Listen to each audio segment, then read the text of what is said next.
আসসালামু আলাইকুম দর্শক, সবাই কেমন আছেন? আশা করি ভালো আছেন। আমি আল্লাহর মতো ভালো আছি। তো আজকে বরাবর মতো চলে আসলাম আমাদের প্রিয় শপ স্মার্ট টেলিকমে। তো আজকে দেখি সবাই কি করতেছে, ভিতরে কাজ কাম করতেছে কিনা।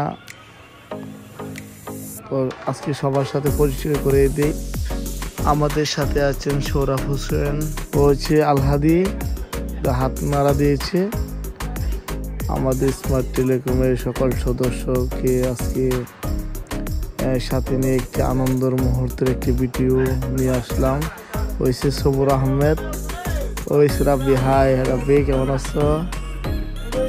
এই যে এরা হচ্ছে চাচা ভাতিজা, ওরা এখন দেখে না। আরে আরে আরে ভাতিজা দেখে ফেলেছে। ও হচ্ছে বাবুল ভাই। আরে এরা কি করে? হ্যাঁ, আমরা শর্ট একটি ভিডিও নিয়ে আসলাম।